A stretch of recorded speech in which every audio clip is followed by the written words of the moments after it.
নাবালিগ অবস্থায় যার বাচ্চা মারা যায়, ওই বাচ্চাগুলিকে আল্লাহ পাক রব্বুল আলামিন কিয়ামতের ময়দানে বাপ মার জন্য বহুত বড় সুপারিশকারী বানায়।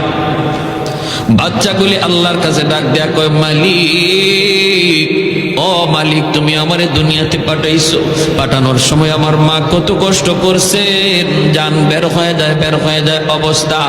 এরপরে আমি দুনিয়াতে আসলাম, এত কষ্ট আমি মাকে দিলাম, কিন্তু মার কোনো খেদমত আমি করতে পারলাম না, আমার মা ঋণ আমি শোধ করতে পারলাম না।